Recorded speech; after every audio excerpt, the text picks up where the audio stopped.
بسم اللہ الرحمن الرحیم۔ بنا کے افعال مقاربہ چار است۔ جان لیجئے کہ افعال مقاربہ چار ہیں۔ افعال عاملہ کی بحث چل رہی تھی اور افعال عاملہ میں سے کئی افعال عاملہ کو ہم نے پڑھ لیا ہے۔ افعال عاملہ میں سے ایک ہے افعال مقاربہ۔ افعال مقاربہ وہ افعال ہیں جو اس بات پر دلالت کریں کہ ان کی خبر ان کے اسم کے لیے عن قریب ثابت ہونے والی ہے۔ افعال مقاربہ ان افعال کو کہا جاتا ہے جو اس بات پر دلالت کرتے ہیں کہ ان کی خبر ان کے اسم کے لیے عن قریب ثابت ہونے والی ہے۔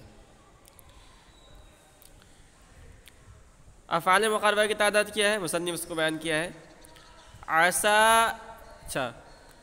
بنا کے افعال مقاربہ چار است۔ جان لیجئے کہ افعال مقاربہ چار ہیں۔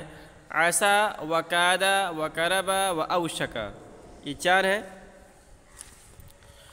اب ان کا عمل کیا ہے، یہ کیا عمل کرتے ہیں، اس کو مصنف نے بیان کیا ہے۔ تو کہتے ہیں وَإِنْ افعال دا جملہ اسمیہ روند، کہ یہ افعال جملہ اسمیہ پر داخل ہوتے ہیں چوں کانا کی طرح، یعنی جس طرح افعال ناقصہ کا ایک اسم ہوتا ہے اور ایک خبر ہوتا ہے، یعنی جس طرح افعال ناقصہ یہ اسم پر داخل ہو کر، جملہ اسمیہ پر داخل ہو کر اسم کو نصب پیش دیتا ہے، رفع دیتا ہے، اور خبر کو زبر دیتا ہے، فتحہ دیتا ہے، اسی طرح افعال مقاربہ بھی ہے۔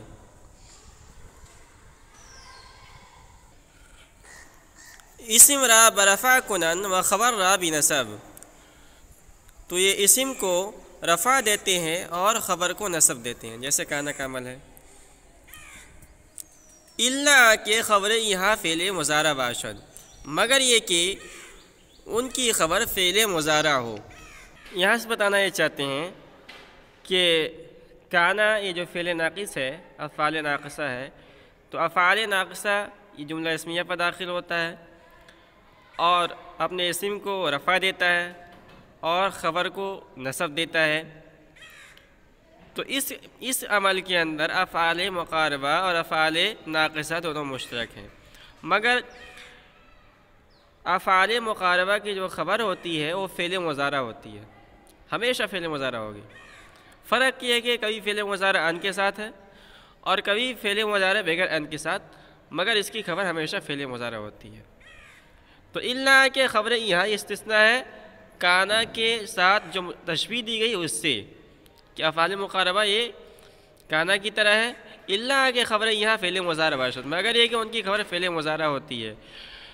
با ان کبھی ان کے ساتھ ہوتی ہے، چوں عسا زید ان یخرج، جیسے عسا زید ان یخرج، یا بے ان یا بغیر ان کے ہو، یعنی فعل مضارع خبر ہوگی مگر اس کے ساتھ ان استعمال نہیں ہوگا۔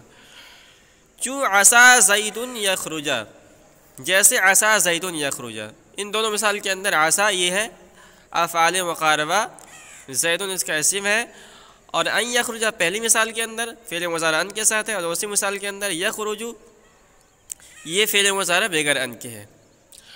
اور شاید کہ فعل مضارع و ان فاعل عسا باشد، اور ہو سکتا ہے کہ فعل مضارع ان کے ساتھ عسا کا فاعل ہو، و احتیاج بخبر نیفتد، اور خبر کی ضرورت باقی نہ رہے۔ یہاں سے مصنف رحمۃ اللہ علیہ ایک فائدہ بیان کر رہے ہیں کہ کبھی کبھار ایسا ہوتا ہے کہ عسا کا فاعل فعل مضارع بیان ہوتا ہے اور عسا کو خبر کی ضرورت نہیں ہوتی ہے، یعنی عسا یہ افعال مقاربہ ہے اور افعال مقاربہ اپنا ایک اسم چاہتا ہے اور ایک خبر چاہتا ہے، مگر کبھی کبھی عسا کے ساتھ ایسا ہوتا ہے کہ اگر اس کا فاعل فعل مضارع ان کے ساتھ ہو تو وہ صرف فائل سے ہی پورا ہو جاتا ہے، اپنے اسم سے ہی پورا ہو جاتا ہے، خبر کو اس کی ضرورت نہیں ہوتی ہے، اس وقت عصا کو عصا تامہ کہتے ہیں۔ جیسے کانا کبھی صرف جو ہے اپنے اسم پر ہی پورا ہو جاتا ہے، خبر کی ضرورت نہیں پڑتی، اسی کو کہہ رہے ہیں۔ وشاید کہ فعل مضارع عن فاعل عصا باشد، اور ہو سکتا ہے کہ فعل مضارع عن کے ساتھ عصا کا فاعل ہو، واحتیاج بخبر نیفتد، اور خبر کی ضرورت باقی نہ رہے، چو عصا ان یخرج زیدن، جیسے عصا ان یخرج زیدن۔ اس مثال کے اندر عصا یا عصا تامہ ہے، اس کا فاعل ہے ان یخرج، جو اس کا اسم ہے فعل مضارع ہے ان کے ساتھ، تو یہ عصا اپنے اسم پر ہی پورا ہو گیا، اس کو خبر کی ضرورت نہیں ہے۔ در محل رفع بمعنی مصدر، رفع کی جگہ میں مصدر کے معنی میں ہے، یعنی اس مثال کے اندر ان یخرج، عصا زید ان یخرج، ان یخرج جو ہے نا یہ محل رفع میں ہے، یعنی فاعل ہے عصا کا، اور یہ مصدر کے معنی میں ہے، یعنی ان نے اس کو مصدریہ بنا دیا، ان نے اس کو مصدر بنا دیا۔